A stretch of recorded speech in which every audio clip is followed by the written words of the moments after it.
Patriots, the fight for truth doesn't stop at the screen. It's hitting the road again. Badlands Media is rolling into Nashville on April 9th through 12th for the next stop on the Great American Restoration Tour. Join your favorite Badlands hosts and like-minded Americans for 3 powerful days. Packed with unfiltered discussions, deep dive panels, and real debate. Hear the raw truth, ask the tough questions. No topic too hot, no question too bold. GART is where our community comes alive. Tickets are on sale now at badlandsmedia.tv/GART, where you can also grab a virtual pass and watch from home. Join us to question narratives and fight for America's future. Nashville's calling. The restoration continues. Get your passes today. See you in Music City.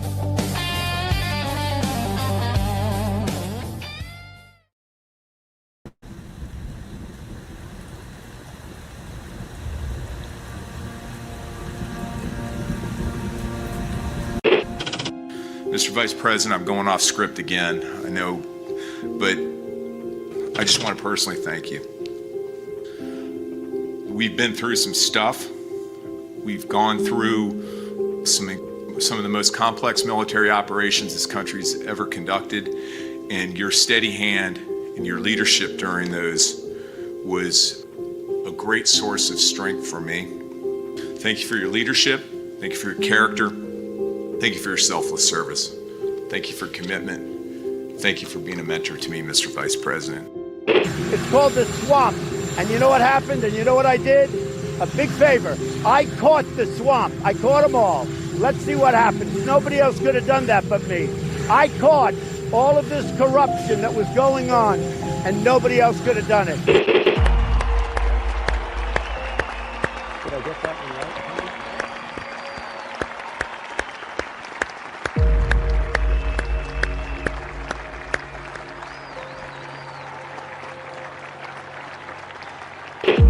Every 4 years, we gather on these steps to carry out the orderly and peaceful transfer of power. Today's ceremony, however, has very special meaning, because today we are not merely transferring power from one administration to another, but we are transferring power from Washington, D.C., and giving it back to you, the people. For too long, a small group in our nation's capital has reaped the rewards of government, while the people have borne the cost. Washington flourished, but the people did not share in its wealth. This American carnage stops right here and stops right now. The forgotten men and women of our country will be forgotten no longer. From this day forward, a new vision will govern our land. From this day forward, it's going to be only America first. This is a president of the United States who is a danger to the republic. America first. He knows he's an illegitimate president. The oath of office I take today is an oath of allegiance to all Americans. The great Trump recovery. America will never be a socialist country. I will fight for you with every breath in my body. Russia, Russian, pro-Russian, Russian, Russia, Russian, Russian, Russian, the Russians. Russian. Russia, Russia, Russia. And I will never, ever let you down. A dangerous virus is spreading rapidly in China, and U.S. officials are very worried that it could come here. This is really the worst attack we've ever had. This is worse than Pearl Harbor. This is worse than the World Trade Center. There's never been an attack like this. The time for empty talk is over. Now arrives the hour of action. What they're doing is using COVID to steal an election. Together, we will make America strong again.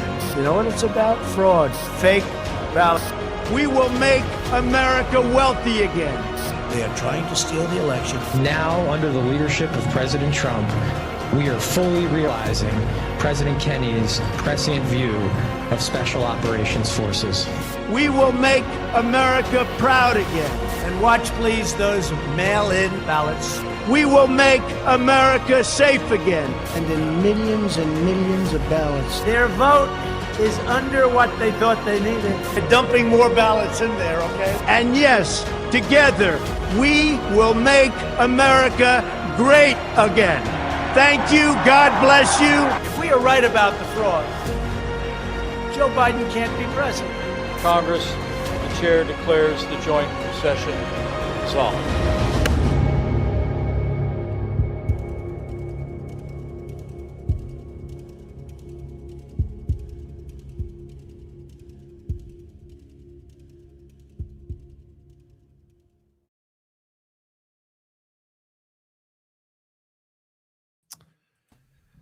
Well, good evening, everybody, and welcome to the Wednesday edition of the Devolution Power Hour. As always, and unfortunately, I am joined by Burning Bright. Burning Bright, how you doing, sir? Good, man. It's just, I think we're back to the war being fake, so it just depends on which Wednesday night it is. Depends on which deployments we're leading into it with. But bold statement, sir. It's a bicameral war. I think a lot of people might disagree with you. Given the most recent narrative deployments, I think more people will be feeling good about the definitely not fake war than bad about it. But this could all change by the time. I don't know, man. There was a certain group of people who decoded certain destruction in Iran tonight. And now that those decodes did not come true, like, what do? It lined up perfect. The decode was perfect for tonight. Everything was lined up perfect. For the destruction, and then it became a rug? Yes. So was the decode wrong? It could be. Well, I feel like they probably retrofitted it, right? They're pretty good at that. To say, so we meant that's all total obliteration of the story of total obliteration. We meant tomorrow. Right. The calendar's off.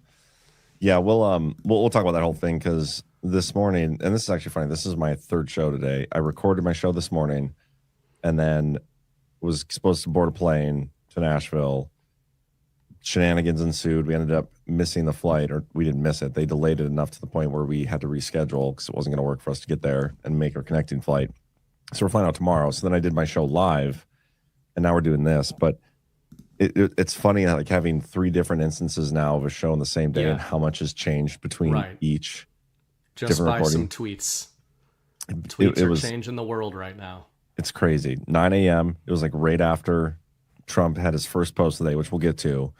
And I was talking about that and said what would come. And now that show didn't air, but I was like, I just guarantee you throughout the day, this is what's going to happen. I don't even have to watch. And then by the time my noon show, when I went live, I was like, I wish I could have showed you guys my morning show, because I can show you things that I predicted were coming based on what I knew was going to happen with that tweet. And then I was like, during that show, I was like, you just wait. When this gets rug pulled tonight, everybody that just got exposed is going to look real retarded. And here we are recording this evening, which, by the way, guys, it's Tuesday when we're recording this. Right. So this is not a live show.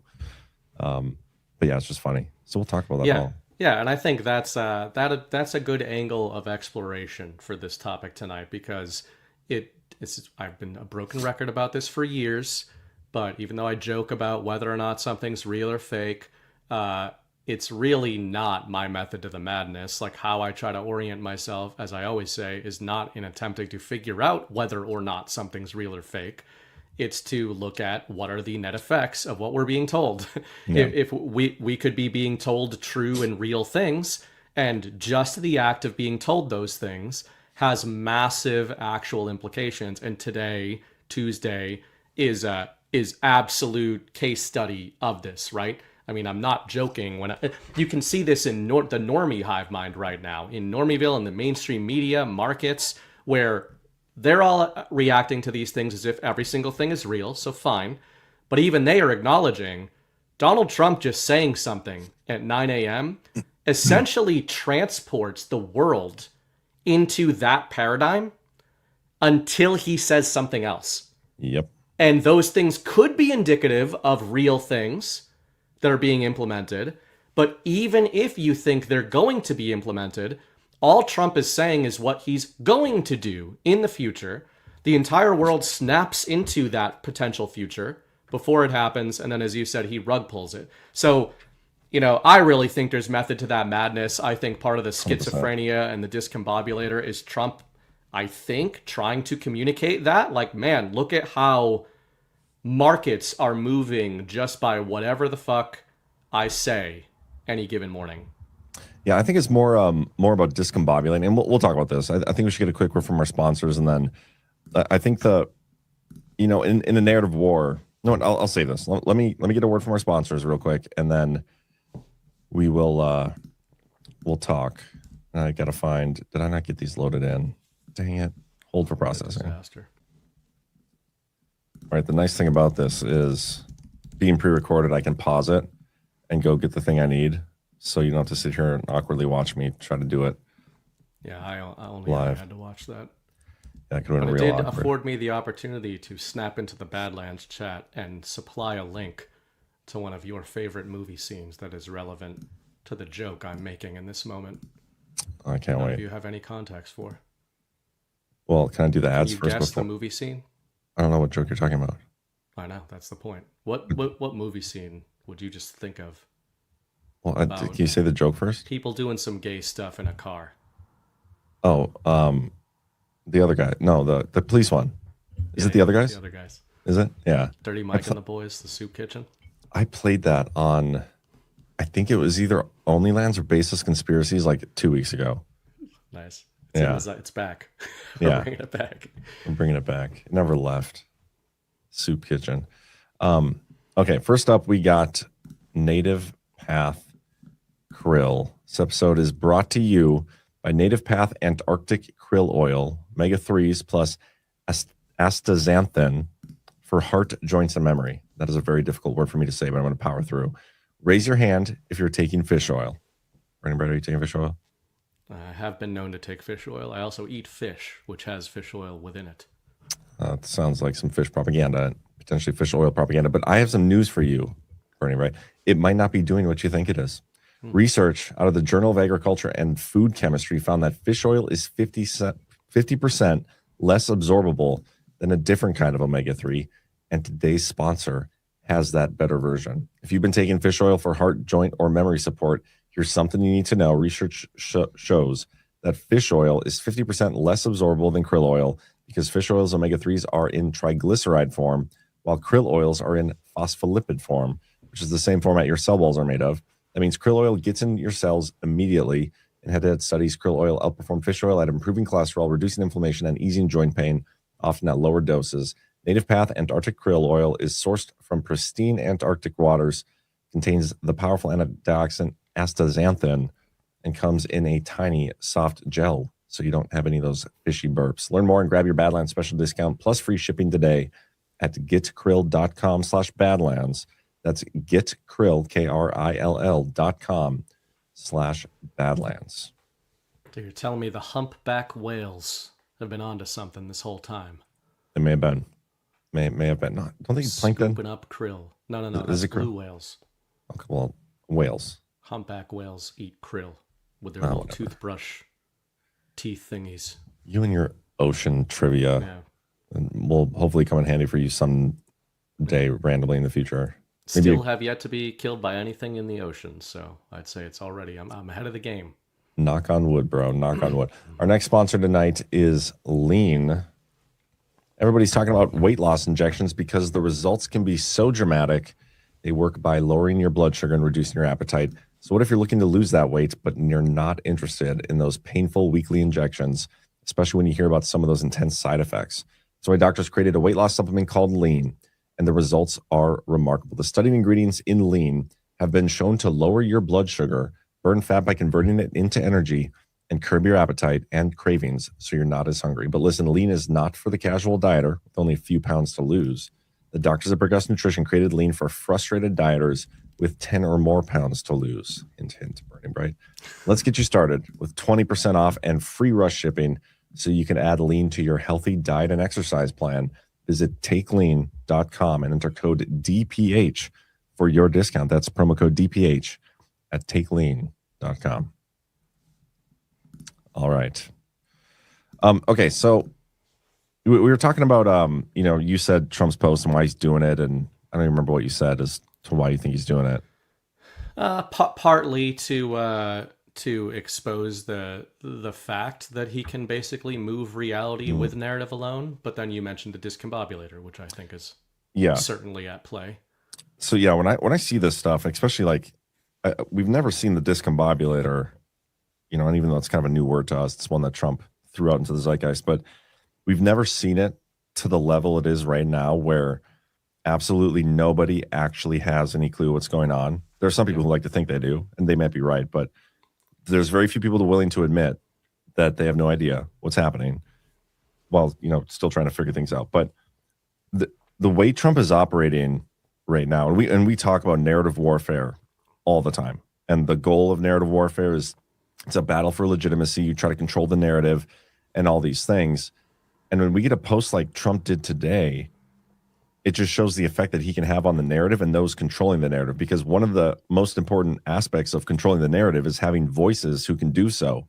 And we saw a whole slew of people that, ironically, we've been warning about these people for multiple years since now. 2022, since the last midterm cycle. Multiple years now about how these are really not Trump's friends. These are not Trump's allies. We don't know if they're bots or paid for. We don't know what they are, what their origins are. But these people don't have any integrity. They don't operate based on first principles. They will do whatever they got to do for the money or whatever their agenda is. And they're not pro-Trump.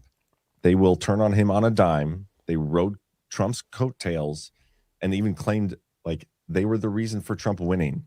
Yeah. And then slowly and subtly, throughout the last year and a half, they have chipped away at Trump's legitimacy by attacking his, he's just incompetent. He doesn't know what he's doing. He needs to do this. He needs to do this, trying to control the narrative. And in a narrative warfare, Trump knows this, obviously. If those people are able to control the narrative in any meaningful way, that could be damaging for a whole host of reasons, and especially long-term after Trump. Like we talk about Trump needs to, before he leaves office, one of the things he needs to do is completely dismantle and basically get rid of the mainstream media. Like they need to be done and have zero effect.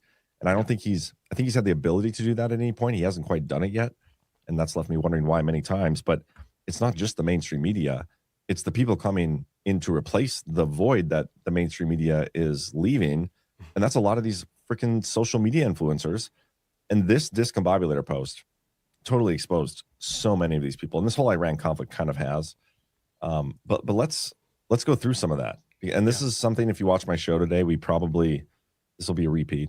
But I think it's well worth it based on what happened today. It's such a good example of just utter discombobulation in the best way. Now let me find, where the hell is my True Social post that I had? I want to find the one from this morning where everybody lost their marbles. Right here. Yeah. Gosh, this is so good. Oh, okay. By the way, these posts, the initial post, the story capper, or the story beginner and the story capper of the day were sandwiched between them was about 100 random endorsements of like senators and shit. Yep. Which I think is a tell. I think that's a little bit of a tell, but we'll get to that in a minute.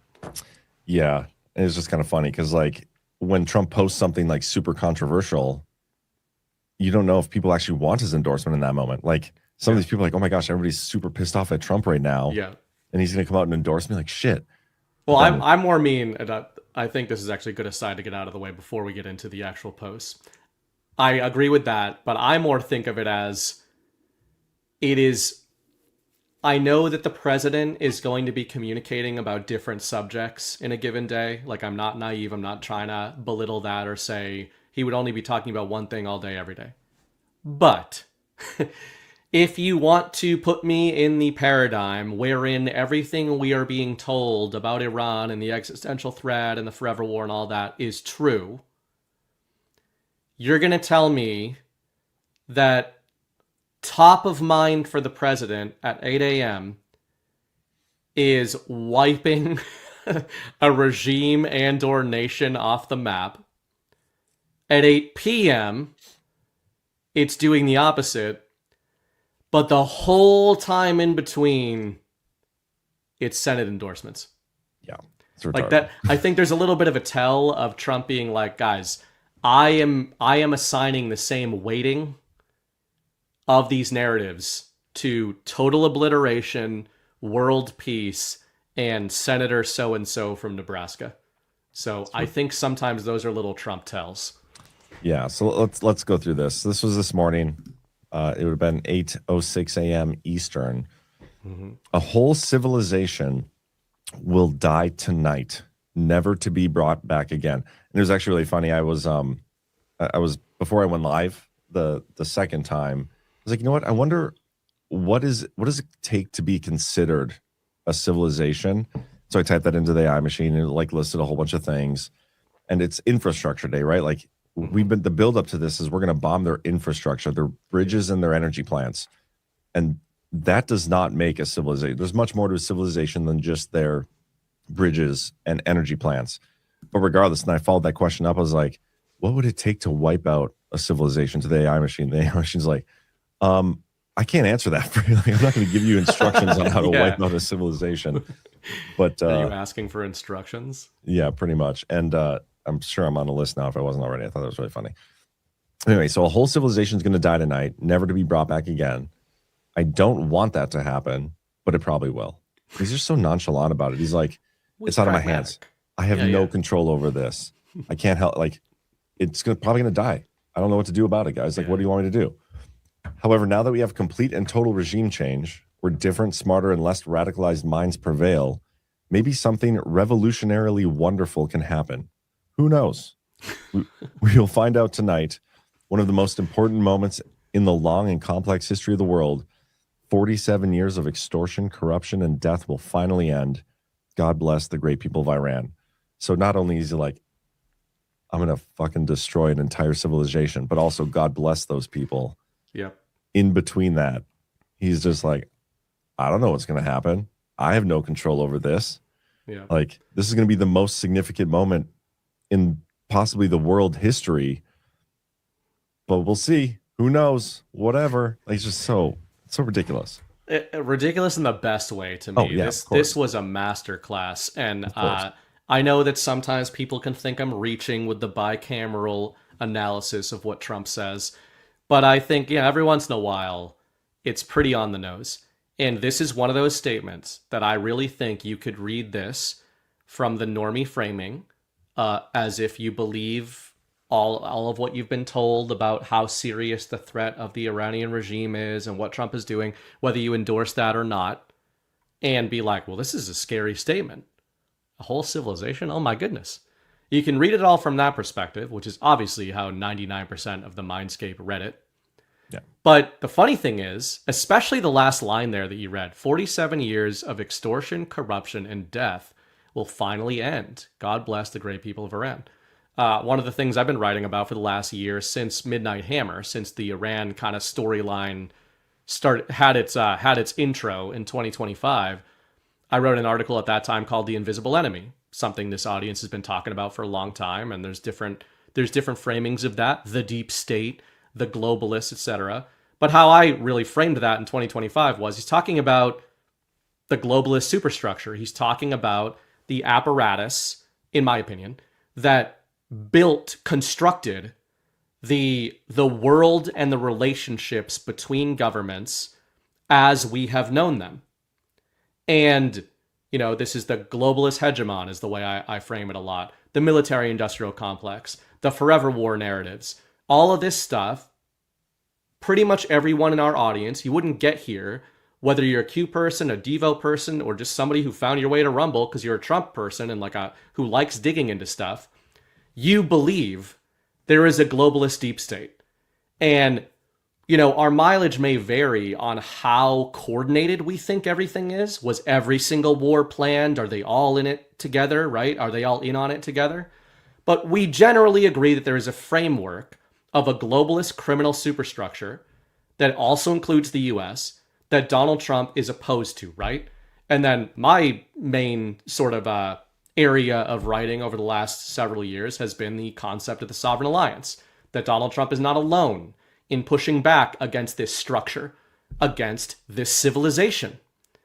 And it's pretty interesting that he does mention that, and I will decode it. You don't need a Q drop to decode when he's talking about 47 years and all that. And he's going back to overthrowing the Ayatollahs in the 70s. Well, who did that? The U.S. intel, right? And we all consider U.S. intel, especially of that era, regime. That's the deep state regime. That's a core component of the deep state regime. Regime change is a deep state mechanism. And so what's kind of cool about that statement to me is when you partner it, when you pair it with the statement later that night that you called a rug pull, was he rug pulling that statement this morning? Or was he talking about a different enemy?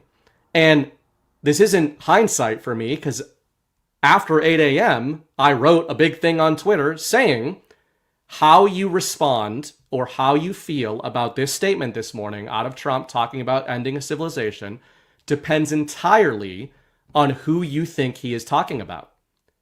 And if he is talking about the globalist criminal superstructure that has thrived on forever wars and destabilization, and what is the basically the poster child for globalist destabilization? The Middle East. It's the place that is the forever war place. That's just where we're just never going to have peace there. It is what it is. It's all fucked up. It's always going to be. Can't solve it. Cats and dogs living together. Israel, Iran. It's never going to happen. So if Trump were to solve that, it'd be a pretty big deal. And who stands to lose from Donald Trump making peace with the Iranian regime? The entire globalist superstructure. Military-industrial complex loses. The globalist energy cartel loses, and that's why they're all freaking out, which we've been talking about on this show for weeks. So I don't think it's actually a stretch to look at that and see the contradiction you point out where he's like praising the Iranian regime while threatening to destroy their civilization. Except, I think it's worth being literal sometimes with these statements and saying he actually doesn't say he is talking about Iran. He actually just says, we got a new reasonable regime in Iran, and we're going to destroy a civilization tonight. And did he destroy that civilization by essentially getting a peace deal done? You know, it's a ceasefire. But if and when there is a peace deal done with Iran, all the people who took it super seriously are going to have to grapple with headlines, last point, headlines like this. Take your time. Where you can swap out Venezuela for Iran. And that is what we've been saying is going to happen from day fucking one. In fact, 6 weeks before it. And that is what is going to happen. And so this is the Atlantic. What Trump got right in Venezuela. The administration's plan is working, but democracy remains elusive. The Venezuelan regime, that is the same regime as the old regime. And now we're getting this rerun with Iran. So yeah, maybe he did take out a civilization. It's just not the one that everybody thought he was trying to take out. I mean, by definition, I don't think that reading would be accurate, but I get what you're saying. And there was something in there that I wanted to respond to, but it was like 20 minutes ago, and so I'm not even going to bother. But I do want to go through some of the mainstream, and mainstream might even be a little strong, but I want to go through basically Alex Jones and some of his posts, and there's other people who had a lot of similar posts to him. And when I say rug pull, like this is what he rug pulled. Maybe the deal like that got accomplished tonight was always on the table. It was exactly what he was going to do the whole time. But he put this little carrot of a social media post out there to get all of his detractors to expose themselves fully, like insinuating that Trump is some sort of war criminal because he said words on the internet. Didn't even happen yet, but he's just like said words and they're like, oh my God, this guy is unhinged. He is going to kill everybody. We need to remove him from office immediately. He needs to be 25th Amendmented. He needs to be impeached. He needs, like, whatever it takes. This guy's lost his entire marbles because he said words in a true social post. And that's exactly what we saw all night. Alex Jones was losing his damn mind. He always kind of has. War crime alert. Trump on Iran. A whole civilization will die tonight, never to be brought back again. The definition of genocide is destroying an entire civilization / people. Trump literally sounds like an unhinged supervillain from a Marvel comic movie. This is not what we voted for. Then we have him and Barnes talking about the 25th Amendment. Existential threat. How do we 25th Amendment his ass? The problem is to get the 25th Amendment is harder than impeachment. You have to get 2/3 of the House and 2/3 of the Senate. So what do we do? Tackle Trump and let him pretend he's president and publicly report that he's going through a health issue and Vance take over. It literally needs to be something like that. It's that bad. I've known you a long time. You've never called for a internal coup before. Ever. But that's how dangerous this is. That's how risky it is for the whole world. Yeah, if I was the Democrats, I'd stop poking Trump and messing with him. That only makes it worse. Like, you guys need to watch out. This isn't a guy acting like he's crazy. This is real. Well, what's there going to be to take over in 2026 or 2028 if this hits the fan? If we get it, he's threatening an extinction level event for the people of Iran tomorrow. Does nobody think there'll be any blowback from that? If he follows through on that, the whole world is screwed. You were saying during the break, there's other ways to do this. People need to not just tell him the truth, like Susie Walsh said. It's time to just not. Say what you just said. Yeah, well, legally and constitutionally, the vice president is an independent elected official. The same as legally and constitutionally, the only oath any member of the military takes, any member of the State Department takes, any member of the intelligence community. That guy is legally and constitutionally retarded. I got this from Tucker Carlson, and then I'll kind of make my point. It is the logic of escalation in this war, because in some sense, Mark Levin is right. We are not going to open the straits with the United States Marine Corps, the 82nd Airborne, or the Tier 1 operators that everyone on cable news seems to know so much about. The Tier 1 operators, Tier 1. Just guys, like some of the best guys actually in America could be killed in this. That's a better way to put it. It's a more real way to put it. They are not going to open the strait. And so unless somebody puts the brakes on right away, we're going to wind up in a place that we can't even imagine.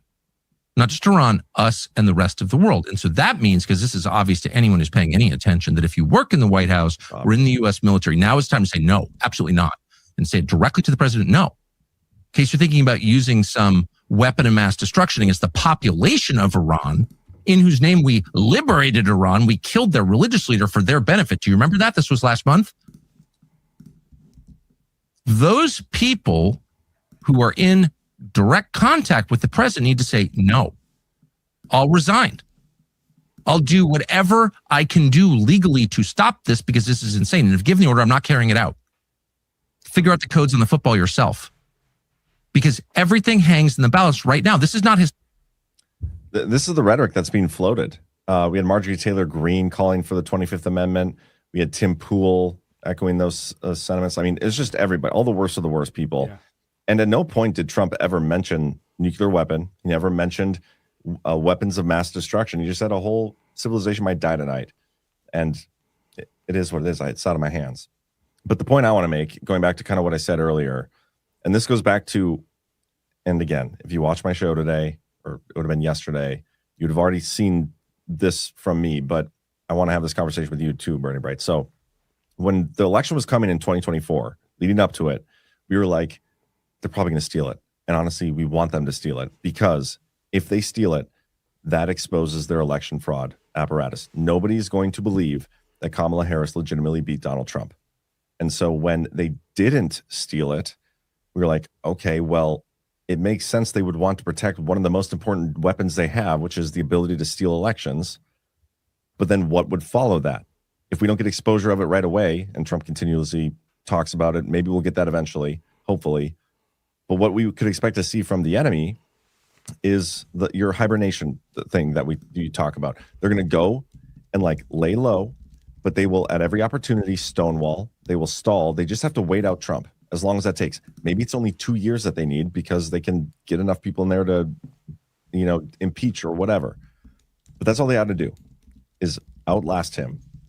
And that's exactly what we've seen. Rogue judges, a feckless Congress, can't do shit. They're all terrible. Like everybody's been working against Trump at every opportunity. And there's people within his administration and within the intel agencies and all over the government that are working against Trump all the time. But not just that, when we know that one of the most important things out there is the narrative, we're in the middle of information warfare, 5G warfare. The enemy also has people that have infiltrated the right and Trump's base, and they pretended to support him. They rode his coattails, And then at the opportune moment, they will slowly start to chip away at his legitimacy and peel people away from Trump. And that is exactly what we've seen. And then when Trump comes out with this post this morning, just the words on the internet, and you see people like Alex Jones, Tucker Carlson, Tim Pool, all these people all of a sudden saying we need to impeach Trump. These are war crimes. We need to get him out of there. All those things. They're just totally exposing themselves again for never having supported Trump in the first place and never operating on first principles. I don't know if they're actual feds. I don't know, who pays their bills or whatnot. But all these people that have been algorithmically supported from day one, they never got kicked off of YouTube.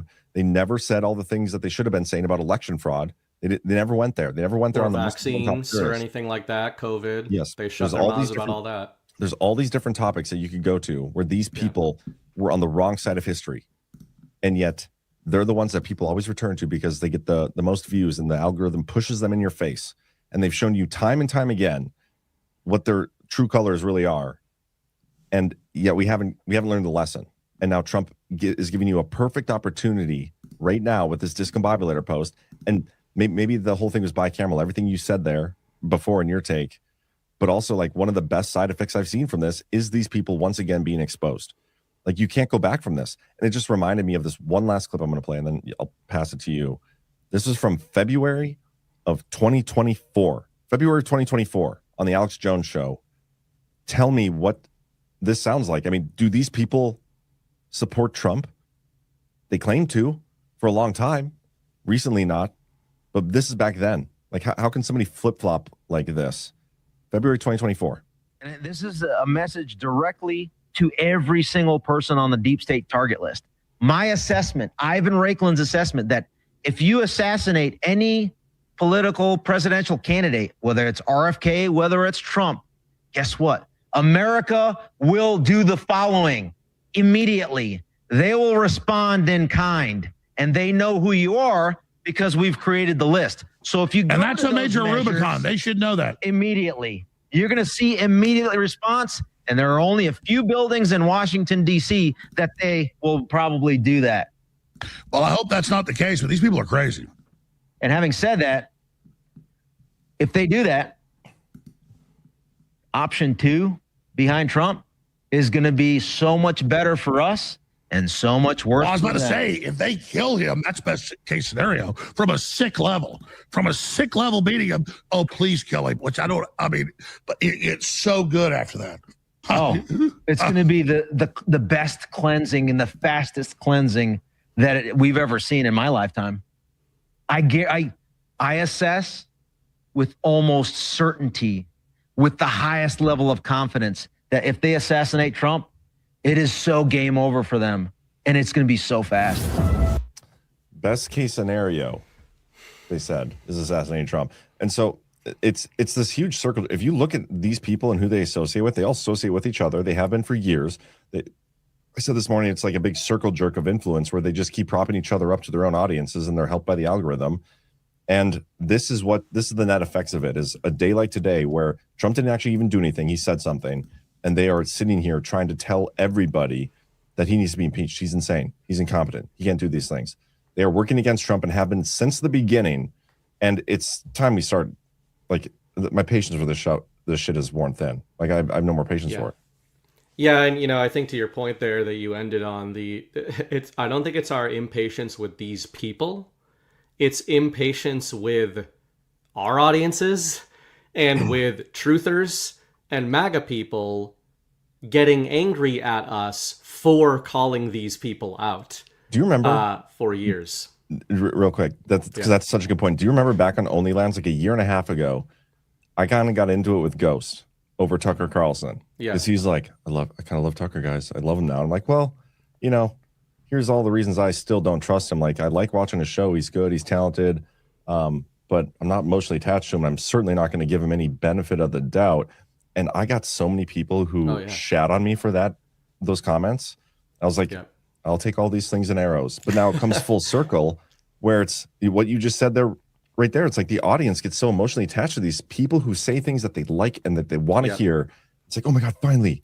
Like we have somebody with a big name saying the things we like. This is great. And now look what he's doing with it. I know I've used this analogy many times over the last year, but it just gets more relevant with stuff like this. The Trojan horse only works when you let it in the gates. Yeah. That is why they made it a Trojan horse, because they wanted the Trojan horse to be accepted by the Trojans. That makes sense. See? So now the Trojan horse, whether it's a myth or real history, is the most ubiquitous across cultures example of people pretending to be you to trick you in the most extreme way possible so that they can kill you. That is their goal. That is the lesson of the Trojan horse. When you are trying to explain to somebody how people trick you, you use that example for a reason. And people have been using that example for centuries. They've been teaching kids about the Trojan horse. Didn't they do it because they're trying to teach them some interesting, possibly fake history or myth? They're teaching them to see if they understand the lesson of the Trojan horse. And that's what we've been beating the drum on for years. And if I want to play devil's advocate with this, there's no way to, first of all, but the excuse these commentators are going to use in this instance is they're going to say, no, I am operating from a first principles framework because I did support Donald Trump and then he said this crazy thing in April 2026, and that crazy thing was advocating genocide and civilizational destruction, and that's bad. So we should be against Trump. We have talked many times on this show about questioning everything, no matter who it is. Yep. But that's not what they're doing, and that's why I think it's important you bring up the 2024 post, or 2024 video. And by the way, this is not even new. This was not even new then. I mentioned before your segment there that in 2022 is when we started talking about this stuff. That's when Badlands launched. And, before Badlands and during Badlands, remember, Badlands launched right in the midterm cycle. And the ops against Badlands started right then. And what was the destabilization op about? It was about unity. The unity thing that everybody in our audience got tired of us talking about in 2024 because we were getting blitzed even from inside the house with this, you must unify, you must unify. That same op was run on us in 2022. Why? Because when all the same commentariat, the Tim Pools, the Candace Owens, the Tucker Carlsons of the world, all banded together in October, November 2020, they all said Donald Trump had made the Republican Party weak, which is why there was going to be this blue wave in the midterms. The red wave was not going to materialize. They said it was the fault of Donald Trump and it was time for change. And then what did Donald Trump do? He announced his candidacy for 2024. And the narrative from these people, not from the left, not from CNN, not from the BBC, not from any of that, from Fox News and these commentators, the narrative was that Trump announced his candidacy too early.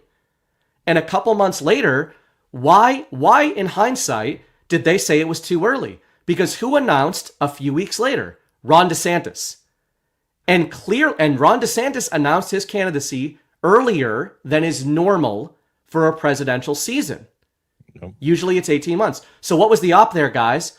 The op was Ron DeSantis was supposed to front run the Donald Trump announcement so that when Trump announced on the original schedule, he would be accused of disrupting unity. So what did Trump do? He front ran the front running. He intercepted the DeSantis campaign. So when DeSantis came out, and by the way, a lot of these podcasters were literally on the payroll of the DeSantis campaign, which has been disclosed. They took dollars from the DeSantis campaign. These podcasters were part literally of the DeSantis campaign, which is not just about a presidential candidate. It was about an anti-Donald Trump op. They were trying, and Chris Paul was the number one person saying this at the time about DeSantis, and some of us were playing kayfabe games, including myself, of wondering where all this shit was going. But one thing I did say in 2022 was these podcasters and all these commentators have shown you at the time who they are, and you should remember them. And now you just pointed out a 2024 video, and now we've got this 2026 case. All of which is to say, they don't have any credibility to say we were earnestly responding to a Donald Trump message and we changed our minds. No, you changed your minds in 2022, you changed your minds in 2024, and now in 2026. And even the premise exposes, I've been saying this all week in different contexts, the number one issue with people freaking out about Trump's deployments, including some truthers, is not understanding the premise that his goal is peace. If you just read these things with that as his goal, as simple as it sounds, everything else falls into place. And the key that these people reveal, whether, to your point earlier, whether they're earnest or pretending, they don't believe that that is his end goal. They believe his end goal is war. And yet every single time he gets rug pulled, and these are just about the most beautiful rug pulls you can get, because I want to be rug pulled into a peaceful world, not into a war-torn world. So again, it's going to happen again, right? This is 2026. We're going to get hit with the unity baton all year, and we're not going to move from our stances because we keep being right about these people. And next week, they're all going to be back on the Trump train. And unfortunately, and I love you guys, but a lot of you are going to jump right on the train with these people and start demonizing us again. And again, we know that it's not everybody, but it's the thing we take the most shit for is that we won't unify with people who we know where they stand. Yeah, and it's not just that. It's like people who are trying to destroy us, even though they like preach unity. They're literally behind the scenes trying to destroy us at all times. But I think to me, the reason I think it's so important, and the feedback I got from my audience earlier today when I was talking about this, like they recognized it, they get it, and I think a lot of our audience does. But again, just to reiterate why it's so important to not get emotionally attached to these people when they say the things that you want them to say. Like, it's okay to listen to them. It's okay to watch people that you like. It's okay, even from us, like, you can consume information, but it's so important to do your own research and not let anybody, including us, sway you into thinking something that you don't actually believe, or that it's something against your principles. Because when somebody like a Alex Jones, and maybe he's not even a great example, because I feel like by now most people realize how retarded he is. Come on, yeah. But maybe it's a Tucker Carlson. He comes out and, maybe you agree with some of the things he says, maybe you don't, I don't know. But like today he's advocating for military members to not follow a lawful order from the commander-in-chief, Trump, which I think is quite frankly ridiculous. But if you would have been listening to me back when I said these exact same things about a year and a half ago, it's like, yeah, it's cool. He's saying these things and he's doing these awesome interviews, and, Trump is giving him attaboys and shout outs, even though now he's like super against Tucker Carlson and labeled Tucker not mega. And next week he might be super pro Tucker Carlson again. He's all over. We don't know. But when you don't like take this emotional position with this person because of what he says, you don't risk being blackpilled. And that's the most important thing. Right. If like you're at a moment right now in narrative warfare, I talk about this all the time. It's not even necessarily a battle for control of like we need to get 51% of the population on board with this so that we can do something. That's not the case. You just need enough people to believe that 51% of the country's on board with something. That's what the fake news and the polling and all this stuff is all about. It's about apathy. If Tucker Carlson can say something to convince you that it makes sense, that I guess we did lose the midterms because Tucker Carlson said that Trump deserved this. This is why. It's the post he did where he said a civilization was going to die. It makes total sense now. Instead of like, no, our elections are fake. There's no way that's true. You can't believe any of that. You can't believe any of this stuff. But in your head, you have that little switch flipped, and you're now willing to believe that. You've already lost. You've already lost your role in the info war, and that can get you to completely tune out or just not care anymore. And think of the effect that has on Trump, who needs your support with this stuff, whether you agree with them all the time or not.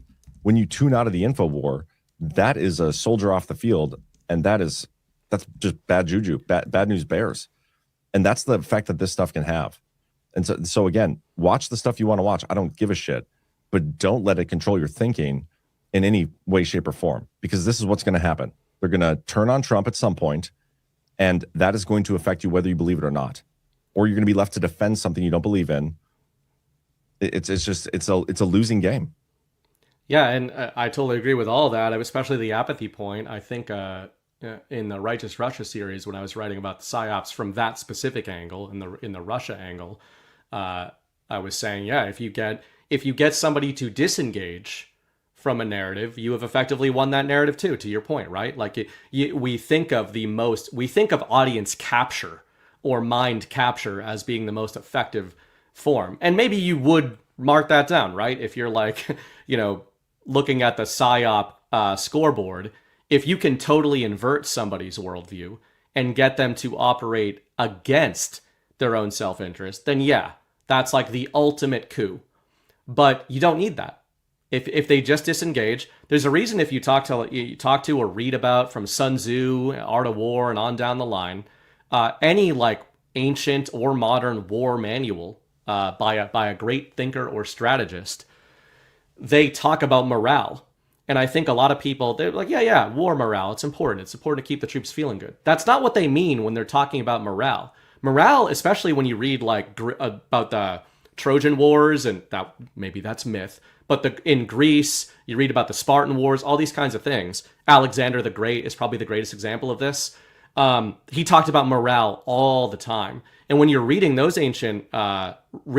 ancient battles, or Hannibal in North Africa, they're not talking about morale in terms of like our troops felt good, the enemy troops felt bad, so our troops fought better. That's not what they mean. Morale was a measurable thing. And the way they measured it was how many of the enemy troops disengaged from the battle before the battle was joined. And Alexander was a master at this because of just the way he would marshal his troops, and he would have these incredible shows of force with his cavalry on the field before the battle started. And a lot of the time, the enemy would just one guy would drop his spear and start drifting, and then 30 people do it, right? Panic spreads. That's why Trump calls them panicants. He doesn't want panicants. If one Spartan breaks the shield wall, the rest of them do. So morale is a physical event that spreads and has a measurable impact. So absolutely, it has an effect on psychological battlefield. And then the other point I'd make is when it comes to Tucker Carlson, the points you made about him, either way you look at it, you should operate the way you laid out. If you look at it from the perspective that Tucker Carlson or any of these speakers or, ciphers are actively subverting the MAGA movement, then obviously you would consider them what amounts to an enemy psychological combatant. They are somebody who is actively working to undermine the movement. So that's one way of framing them. But even if you don't think that's how you frame them, even if it's the way you framed it in a hypothetical, maybe Tucker Carlson is operating with his own earnest first principles reading of the game board. What does that demonstrate? It demonstrates what I said earlier. Tucker Carlson does not fundamentally understand how Donald Trump operates. Which is crazy. And I don't believe that, right? It's hard to believe. So, but I'm just saying for a lot of the people who do like him, that includes some people in our audience, and I engage with the narratives too. I engage with all the narratives because I want to see what they're all saying. It's a psychological war. It's a narrative war. But if you think Tucker Carlson is earnest, then that means you think he earnestly believed that Donald Trump was going to commit genocide because of that message this morning.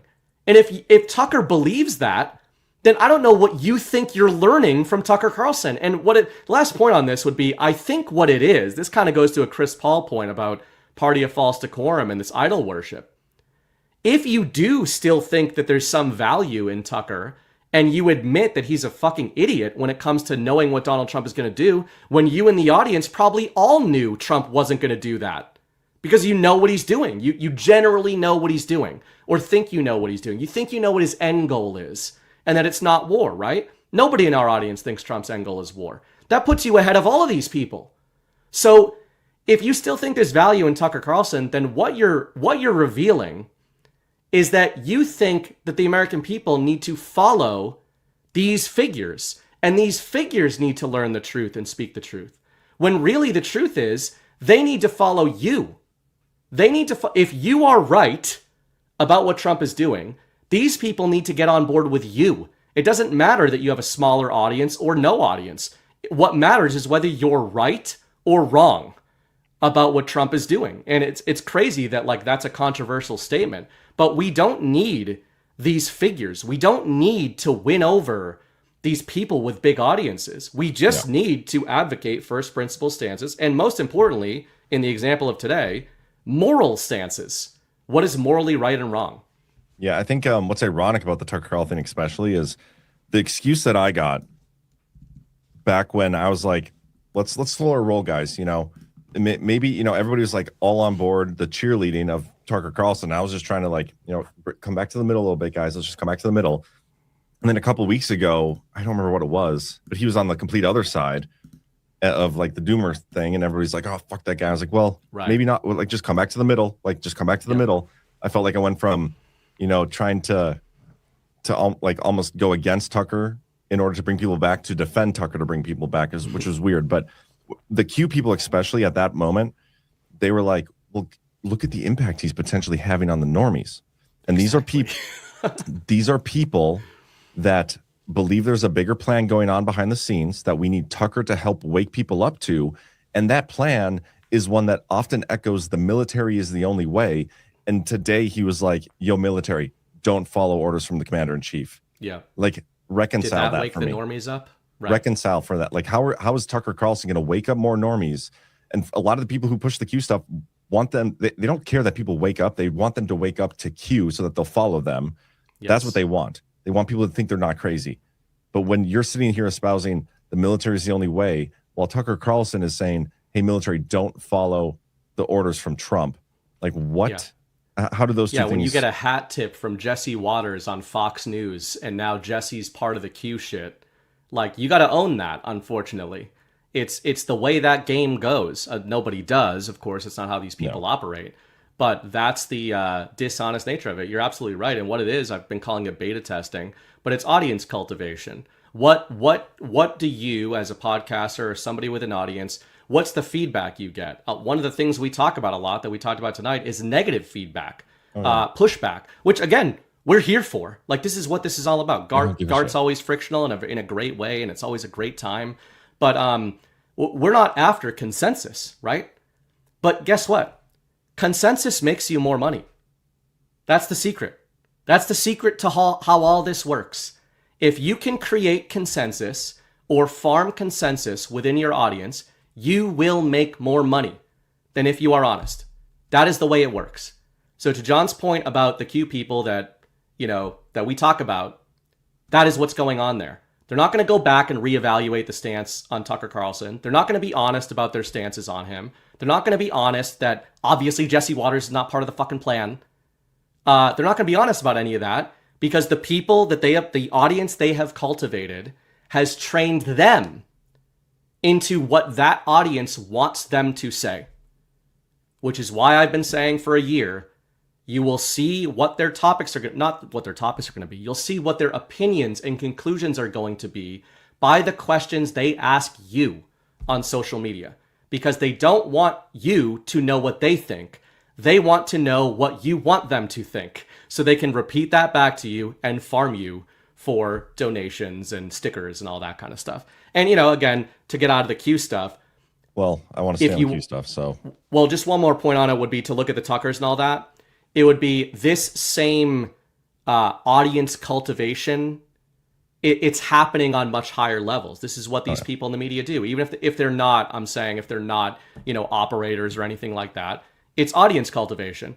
Tucker wakes up in the morning, his people, because he has people, even though he's just an old buckaroo doing his podcast in his shed, he's got a whole team. He's got a whole fucking company behind him. What they're doing is they are farming social media that morning, not because they want to know what the people want to talk about. That's normal. They are farming to see what do the people want your opinion to be today, Tucker, because that's the opinion that you're going to have today. Yep. With the Q stuff I said earlier in the show, I was like, there was a bunch of decodes, right, about how this is it, 8 p.m. Trump's doing it. He's going to bomb them. And we told you this was coming months ago because of all the 47s and Trump's a 47th president. And is today even the 7th? Or I guess. Yeah. When we're recording, it's the 7th. Yeah, when he put it out, it was the 7th. But then it didn't happen. So, like, what does that mean? Like, what did you know was going to happen that you were able to decode when the thing you said was going to happen didn't even happen? Something happened, though. But did it? Probably not. That something was nothing happening. I got to show you this, though, man. I saw this and I was like, did Trump actually say trust the plan? Did he say it? And not just, he didn't just say it, he said it again, apparently. And I listened to this. It's like, am I going insane? Because he did not say that. Listen to this and tell me if he says trust the plan at any point in this. But this is like a major Q account. But this is like he's straight up lying. This is a straight up lie. Tell me if you hear him say trust the plan at all in this video. I'm going to tell you what my plan is. They want me to say, here's my plan. We're going to attack at 9:47 in the morning, and then we're going to do this, and then we're going to. And if you don't do that, they say, I have a plan. These people know what the plan is. Everybody here knows what the plan is. But it's very unfair to say, because I don't mind being insulted. I've been insulted for many years by the fake news. But you can't. It's so bad for the people that are so pro. You just saw two great and John Ratcliffe, three unbelievable people. They have a plan. Every single thing has been thought out by all of us. But I can't reveal the plan to the media. So, but we're just thrilled by the success of this operation. Yes, please. I'm going to tell you. He talked about the plan a lot. But did he say trust it? He definitely did not say trust the plan. No. I mean, yeah, it's amazing. I guess they just interpreted it that way. But, the other thing on this Tucker topic, going back to the first point you made, which was about, hibernation theory. You and I did a show on that right after the 2024 election, I think. We've done a few of those shows, but yeah. The first time we talked about it, I think, was right after the election. And that was the term I'd been using, but you were talking about the same concept. Like, what are these people going to do? They're going to hide, basically, right? And another thing you talked about a lot in 2025 in particular, which I don't blame you for, but we had shows on this of talking about Trump's continued engagement with these people, right? Continued engagement with the mainstream media, the media landscape when it comes to mainstream American politics and the White House, really not meaningfully changing at all like they said it was going to. And I would usually play devil's advocate in those arguments. And this, I think, is an example of how you could look at that both ways, right? On the one side, you could look at your stances of Trump like cultivating these relationships and kind of propping up these legacy media figures, and your stance would hold in this scenario and say, did that really help us? Look at what these media figures are doing right now. So I think you can look at it that way. I think you can also look at it the other way and say, whether people agreed or disagreed with Tucker Carlson on April 7th of 2026, on April 8th, is Tucker Carlson considered to be a MAGA guy the way he was on April 7th? And I would say no. And I would say overall, that's a good thing. The disappointing thing is that often, as you said earlier, he might just start saying good Trump shit again, and by October, he's back on the team. So that's what we keep trying to tell people, like maybe keep him off the team if he's not on the team anymore. But I think that don't to be emotionally attached to him, and it won't matter. Exactly. But I'm more talking about Trump's, like, does Trump have a method to the madness with that media strategy and with keeping your enemies closer? That's kind of the devil's advocate I've been playing for a couple of years. And I could definitely convince myself of that looking at this and saying, Trump, as you said earlier, Trump knew what response he was going to get, and he knew who he was going to get that response from. And I like to think that that's one of the reasons he's kept these people so elevated, is because it's like, hey, yeah, you just watch, my MAGA faithful, what these people do when I say something that goes against what their plan is and not my plan. Yeah. Well, so that was that post, that whole discussion was about that one post earlier today. I guess for you guys it'd be earlier yesterday. And then Trump didn't do the thing that everybody wanted him to do. Wait up. And we got a follow-up post. And that's this one. Put this on the screen. This is after he did the genocide, right? Yeah, I believe this was post-genocide. My timing's a little murky on the genocide because it was just so devastating. It was hard to even keep track of time. Time was just flying by, and just kind of total obliteration. There's by definition no evidence. That's one of the problems with it.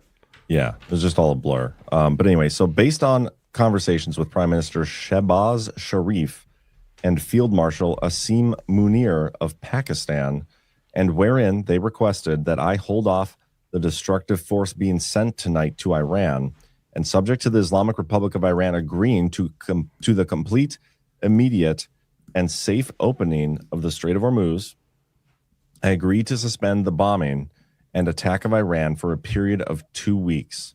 This will be double-sided ceasefire. The reason for doing so is that we have already met and exceeded all military objectives and are very far along with the definitive agreement concerning long-term peace with Iran and peace in the Middle East. We've received a 10-point proposal from Iran and believe it is a workable basis on which to negotiate. Almost all the various points of past contention have been agreed to between the United States and Iran, but a 2-week period will allow the agreement to be finalized and consummated. On behalf of the United States of America as president and also representing the countries of the Middle East, it is an honor to have this long-term problem close to a resolution. Thank you for your attention to this matter, President Donald J. Trump. And I just, it's funny to me because there has never been a war in the history of wars that has been fought the way Trump is telling us this war is fought. We've already completed all of our objectives militarily, like they have nothing left, but also we could just keep bombing things because there are apparently things outside of our objectives that Iran would be really upset with us destroying. So then why were those not our objectives in the first place? Because in war, like you typically just shoot the shit out of somebody until they give up. You don't have like things that aren't important to your enemy that you're destroying. Like the whole thing just doesn't.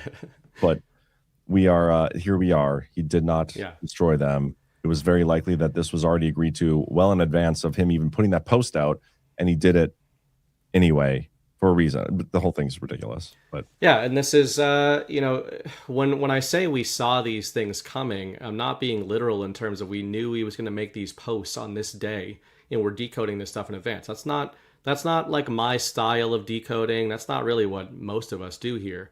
No. But there's a reason I put these things down in writing like a month ago of saying, hey, I'm looking at a framework. I did a solo show on the Narrative Sunday night all about this concept of sovereign disentanglement, which is just, and I actually laid it out instead of just saying it on a show and be like, yeah, this looks like this. I was like, let me go step by step through what I am talking about here. And I used Venezuela as a template. And in early March, I said, okay, my theory is that if we're looking at Trump trying to make peace, and if we are looking at this sovereign disentanglement sort of pattern, if it follows the Venezuela pattern, this is what I will expect to see out of the Iran situation. And it has been beat for beat for beat for beat. It doesn't mean every day. It doesn't mean every deployment. It means what is the macro story being told here? And one of the early markers that I suggested that would mirror Venezuela and that would mirror the 2025 Iran deployment is that Iran would be the party in the narrative that would be mirroring Donald Trump or codifying Donald Trump's deployments, right? So this has been confusing for people because they see them as opposing sides of this very real and not fake war. So how on earth is Iran codifying Trump's deployments? Well, because anytime Donald Trump says the U.S. military does something or accomplishes something, the Iranian leadership agrees and says it's a bad thing. All the people on the periphery, Israel, NATO, even other people within the White House and U.S. military, hint J.D. Vance and others, don't seem to know if they can confirm whether or not the stuff Trump is saying happened.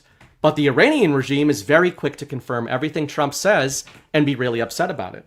And you're seeing the closing of that loop here to me, where this is the other side of it. This is the method to the madness that I proposed.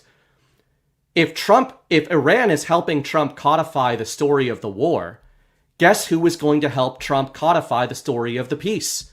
The Iranians. So the Iranians come out and say, we have a ceasefire. Trump calls it a double-sided ceasefire.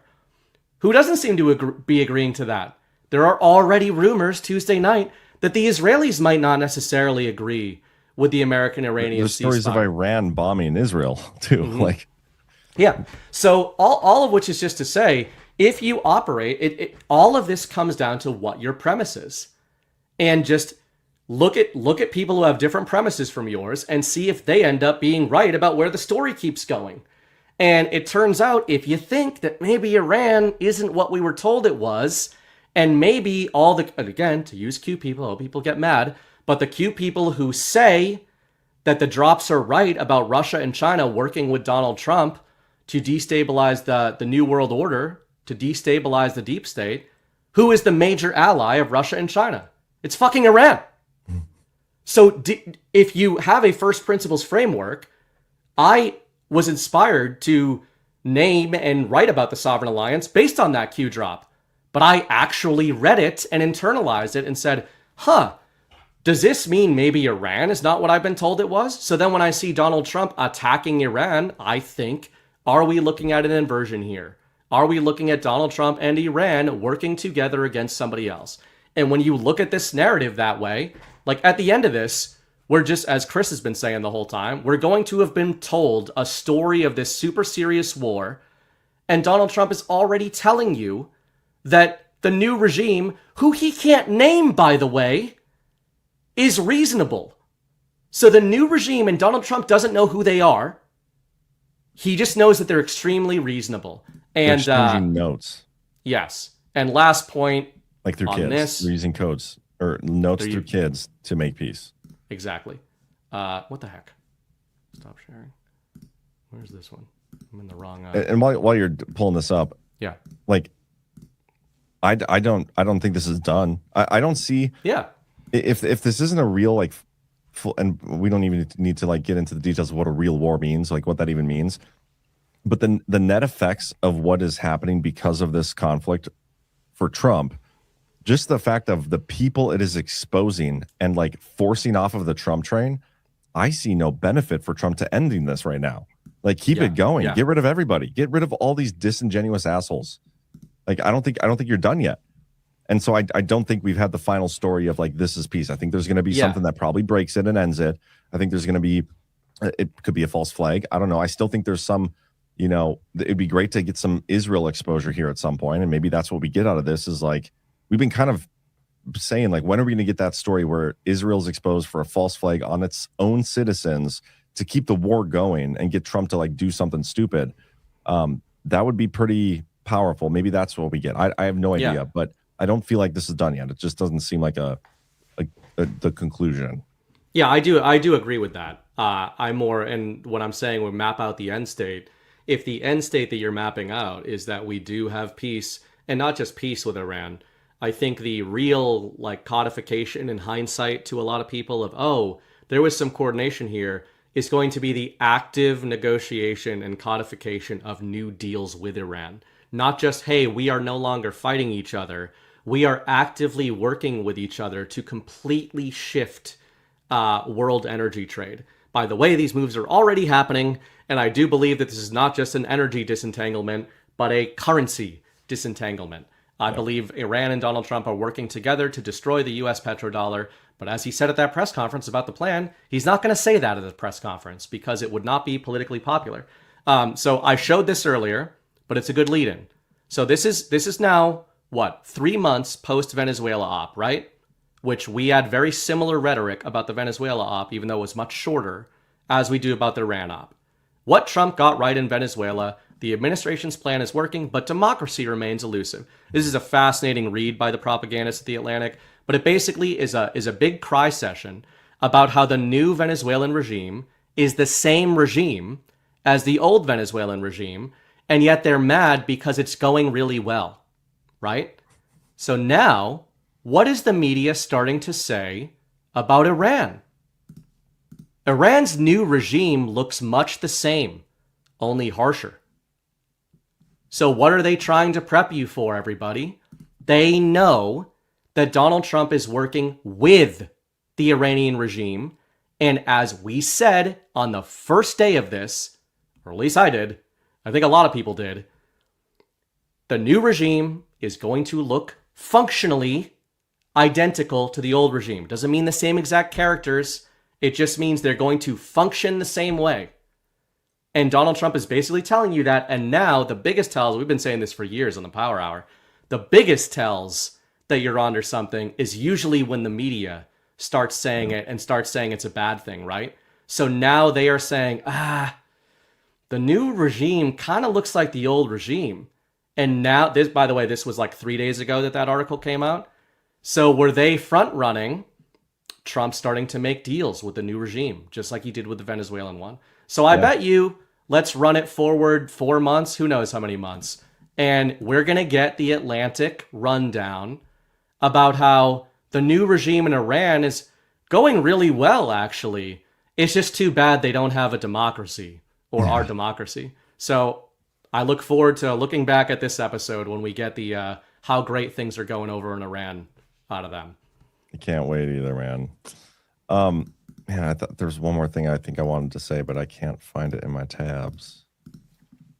Oh, what I was going to say is this. I had a couple posts. I had a post Sunday even. It was Sunday when Trump had that Easter post when he was like, yo, praise be to Allah, Iran, go fuck yourself. Oh, right. and my post was just like, people still clutching their pearls over things Trump says. Like, so people still clutching the pearls over Trump's words in 2026 is both retarded and totally just disingenuous. That was Sunday. We had a repeat of that today on Tuesday because of that thing in this morning. Like him saying he's going to wipe out a civilization, had everybody melting down.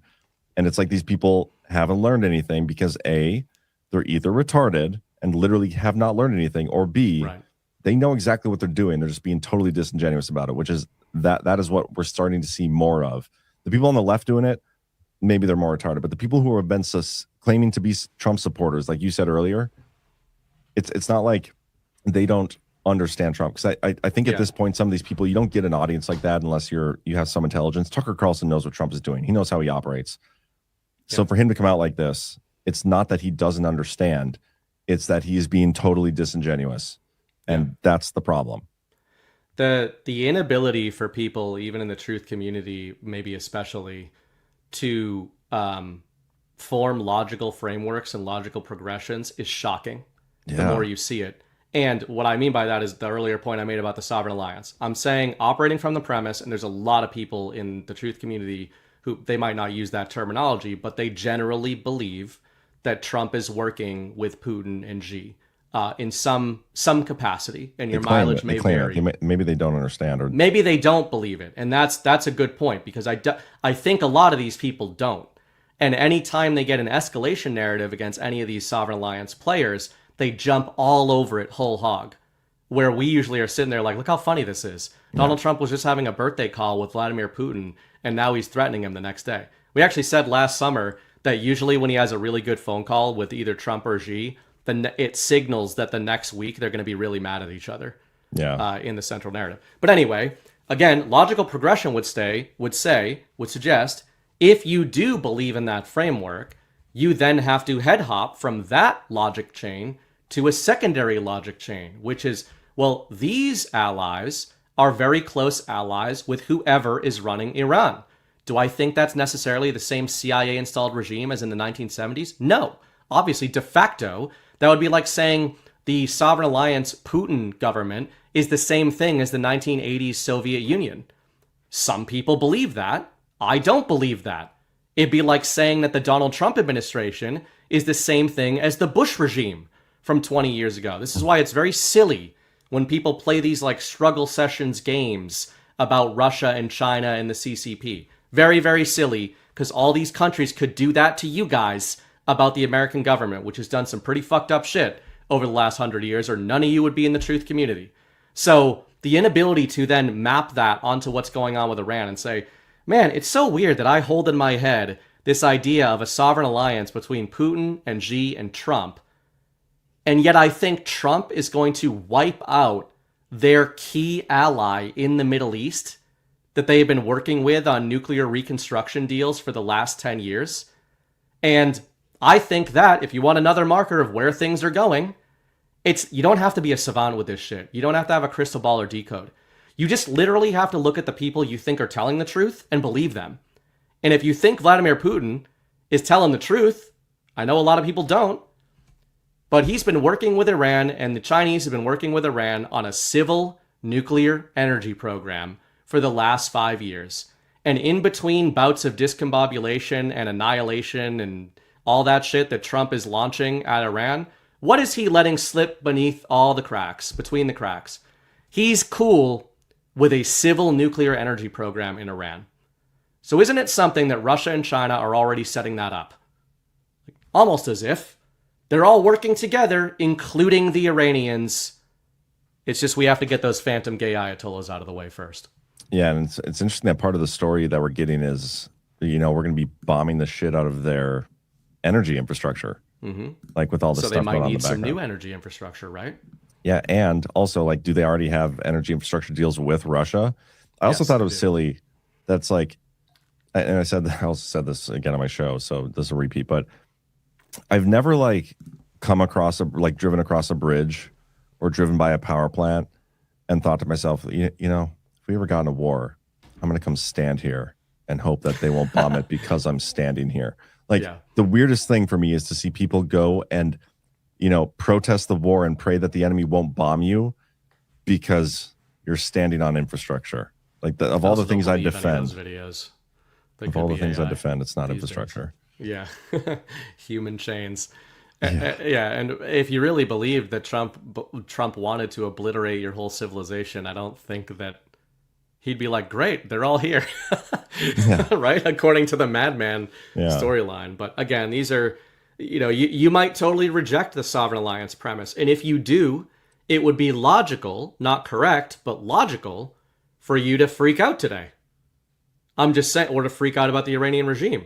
But if you do, even if you reject all that stuff, just if you pay attention to how Trump has operated at all, if you've watched Trump's behavior on social media, and if you've just paid attention to what Trump has said during this conflict, and you don't even have to pay attention to any of the times, just once a week, check in on what's the last thing Trump said about the Iran war, where he has completely lied, completely contradicted himself, completely said the war was over, completely said that we had so much more to do, said it was going to be over in a week, said it was already over. He's been all over the map. Why would you take him at his word or at face value this time? Yeah. That's so stupid. And again, what's the most nuts to me is people who are trust the planners, who are oh, everything's going to work out. It's yeah, I know. That's what we're talking about. But we're talking about what we think the plan actually is, where a lot of these people, they're everything's going to work out. Trump is going to bomb the shit out of Iran and it's going to be great. It's no, guys, that's that. You notice that's what a lot of them are doing. A lot of them are man, the Iranian regime is going to get screwed by Trump and that's the plan. Yeah, they've never mentioned at any point ever how we need to nuke the shit out of the Iranian people to finish the plan. Right. Yet the last 48 hours has all been there are people doing countdown shows. Not ironically, I was proposing hey, should we do a countdown show and make fun of this thing that's never going to happen? Just because other people were unironically we're doing a show today. We're starting at 6. We're going to do a countdown to the bombing. This is it. This is the final thing. We're finally going to do it. And people are fucking cheerleading that. That's a weird thing to do, is cheerlead the shit bombing of another country like that. And so that is the bicameral mindset that is important, I think, to talk about, because we, as we've been saying all night, we trust Donald Trump in a way that the people that say we don't do not. Yeah. In my opinion, which is ironic. We trust that Donald Trump is not going to commit civilizational genocide. The really worrying thing, to your point, is that a lot of people who trust the plan, they think the plan is something a little different than what I think the plan is. And man, that's gross. If you are one of those people that was counting down thinking that Donald Trump was actually going to blitzkrieg a civilization, you need to get back in your neocon bushy cage. And, speaking of the hibernation theory, I know we've been using that with media figures, but one of the things, I've been saying this recently and people get mad about it, I have never felt more like a former liberal, despite being all in. I'm more all in on Trump than I've ever been on April 8th when you're watching this. And yet, man, a lot of people in the MAGA core, they have been revealed as they were just waiting for permission. They were waiting for permission to bomb the ever-living shit out of people across the ocean. Because, of course, they're not doing any of it. And they just get to cheer about it and wave the flag because they have been psyoped. I said this when I was a liberal. The only thing I was right about in that era is that the American flag had been psyoped into a symbol of war when it is not a symbol of war. The American flag is a symbol of peace. And if you're waving that shit around because you think Donald Trump is going to fucking bomb a civilization and to be a bleeding heart liberal about it, kids, like, if you believe that shit, then we are not on the same side. Me and you are not on the same side. And I don't think Donald Trump is on your side. And I hope you feel fucking embarrassed. And I know a lot of these people are going to pretend that they always knew that Trump wasn't going to do this when he signs all these deals with Iran.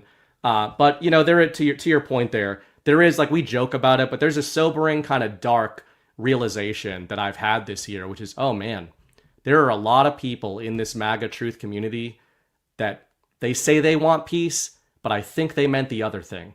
And I am so glad that Donald Trump is rug pulling and humiliating them alongside everybody else. Yeah, that's the behavior out of this, and I don't like how we comment on this stuff so often, but it's hard not to, just because, like, of the overlap that we have here, and plus, like, these people like, when I post something, they will take screenshots and, like, go and talk shit about how I was wrong on all these things, whatever. And it turns out, like, 2 weeks later, you're retarded. I was right for saying the thing that I believe to be true and following my first principles, but these people have time and time again just been utterly embarrassingly wrong about everything. Yet somehow, like, it's honestly impressive how they're still able to, like, move the goalposts and bring everybody along with them, and nobody bats an eye. But but it's probably because the people that do bat an eye, they get excommunicated, right? And they end up here. Yeah. They end up in our audience. Yeah. And it is. I do want to acknowledge that too, and especially GART weeks, it's most apparent. You know, obviously that's more in person and everything, but it is a great reminder, because we know you guys are in chat and everything, but it's like a lot of time there is this separation where, like, we're talking about this stuff online. Obviously, the negative feedback is much more apparent in this kind of world. But then we go to something like a GART. There's always a dozen people I've never met before or seen before. And really one of the 50% first timers. Yeah. And one of the really, I guess it shouldn't be surprising at this stage, but a lot of people, I'm sure you would echo this, who come up to us for the first time, they kind of talk about things like that, right? They talk about, like, feeling like they were the only ones thinking that way. And being like, man, I'm in the truth community, but, like, you guys are acting kind of crazy. You're sort of acting like neocons. And we go to a GART, and it's like, that's how Badlanders know what's up. Badlanders have all been excommunicated. It used to be from Normieville. And there's some excommunications that have been going on ever since all this stuff kicked off within the truth community, where people are like, hey, you are not being unity enough. And hey, you're welcome here. That's what it's for.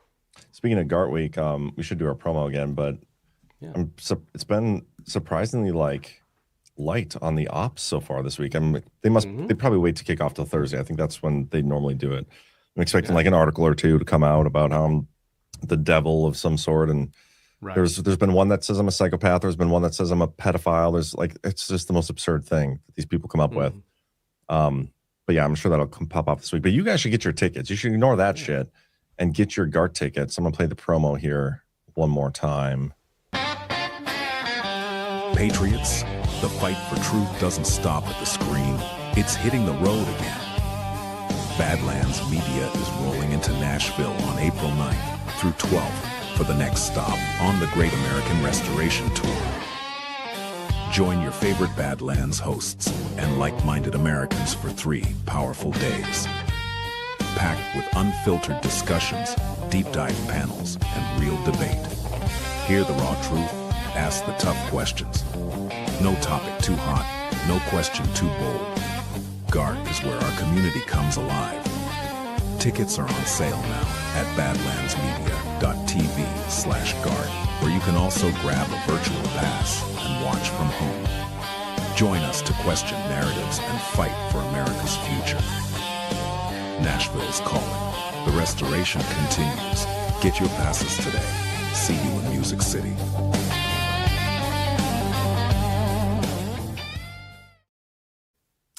It's going to be a fun time. I cannot wait to get down there tomorrow. Yeah, should be fun. That's why it's pre-recorded. But get your virtual ticket, because with that virtual ticket, you will get access to the already popping Telegram chat, and that thing stays popping for quite a while. But we're going to be posting some exclusive content in there, and it's a great way to support Badlands Media.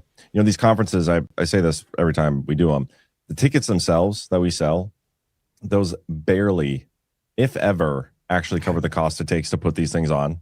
Right. So the goal is break even. There's always a million different like random costs, travel costs, expenses, receipts. Alpha likes to go out to eat and whatever, and you know the costs add up. And Alpha so expenses is meals. No, I'm just joking. Oh, I was gonna say. But sometimes like I'll take the team out to eat or whatever. But the expenses add up, right? So like the goal is break even. We hardly ever actually meet that. Where we actually do make some money for the content creators, it's through the virtual ticket sales. So it's one of the best ways you can support us and also get a shitload of just fantastic content. But it's with that virtual ticket. You're going to miss us this weekend without one. And we're going to try to do some man on the street videos on Thursday, potentially, because we're going to be on Vanderbilt campus. So you're not going to want to miss that either, if we can pull it off. Yeah, groom some college kids, Ben Shapiro style. In the non-actual creepy way. Right. Well, maybe a little creepy. We'll see how it goes. I guess Sather will be there, so who knows? Yeah, right. Yeah, this should be a fun one. And another thing that a lot of the newcomers say as a trend at these is that they started virtual. Yeah. So many have come up to me at the last few and they're like, yeah, I watched 2 or 3 of them virtual and I had to come to one. And I've never heard one be disappointed. Although I suppose I wouldn't see them again. That's true. Or they wouldn't come up to me. Although people in our audience are not shy. So I think they would actually be like, you're a stupid piece of shit. I've had people come up to me like that. Like, I'm really here to see X, Y, and Z. You're not my favorite. I was like, that's fine. I don't even fucking know. You're not my favorite either, bitch. I would say other Badlands hosts are far more likely to say that to Badlands hosts than the audience is. Yeah, we're going to have some great friction. You don't belong on this stage, motherfucker. yeah, that's going to happen for sure this weekend, dude. So, hey, watch that if you're into it. Yeah, we're going to get a few fights, I think. Not like fist fights, but some verbal jousting for sure. But with that, guys, we're going to wrap up. I know it's a little shorter than our normal Wednesday night show, but I got to get to bed. It's been a long day and got an early morning tomorrow. Good shit. Yeah. Fun week. Glad. Thanks to the big man for front running, and giving us a 2-week pause on the narrative, because I'm sure nothing will happen in the interim. Yeah, I doubt that. One can hope. But it'll be fun. Normally we get some really awesome shit that pops off while we're down at GART, so that's what I'm expecting. Yeah. I'm expecting some discombobulating, so we can undiscombobulate everybody. Recombobulate. Badlands comms. Well, we're calling them boops. I don't know if we've said this on a show. We have. Okay, so they're officially Badlands boops. Maybe we'll get a boop on Saturday at GART. If we get a boop, sometimes it's on the Saturday of a GART. Our best boop ever was at Cocoa Beach, the first Cocoa Beach. Yeah, it's in the hell of a name. Show. It's a hell of a name, man. Anyway, thanks everybody for tuning in. Do us a favor, hit that thumbs up and get your GART ticket, because while you're watching this, it'll be Wednesday, and tomorrow, Thursday, is when we do our VIP dinner. And there'll be some exclusive content. And then also Friday is when the actual panels kick off. So you're going to want to get that all sorted out before then. But yeah, you'll enjoy it. You won't regret it. And we will see you in the Telegram chat. You just have a good rest of your week, rest of your Wednesday. It's weird to say rest of your Wednesday on like Wednesday night at midnight. Yeah. Whatever next stretch of time is most reasonable for you to enjoy is what I hope happens to you. Hope it's wonderful. Thanks, everybody. Right. And I'm going to close it out with a soft disclosure ad. So, get you some of that beard oil. Now that I'm alone, got the close up. Do you see how awesome my beard looks right now? I use the beard oil every single day. First thing. Comes out feeling all silky smooth. I take the dropper and I manually apply the oil directly to my mustache. Nice and, oh man, I love it. And then I do drops all throughout the hair, and then I just rub it all in. And then I top it off with the tallow stick on the face. But I feel like I have to grow a beard just to try this beard oil. It sounds do it, Jay. Amazing. It's all from softdisclosure.com, and the best part about it is you will be supporting Badlands Media, Annie from Willow and Farms, and basically 3 of Annie's neighbors. So that's 5 total American companies that you'd be supporting with one purchase. I have been using the Soft Disclosure scentless beard oil every day after the shower. it looks unkempt, but it feels silky smooth. I want to look a little wild and unapproachable, but for the woman I trust, she'll be like, oh, it's actually kind of soft. He is approachable after all. Otherwise, stay away. And soft disclosure will help you too with that, if that's the very specific vibe you're going for. That is very specific, yes. You guys are supporting American businesses when you do that. It's absolutely incredible, and you get a great, great product.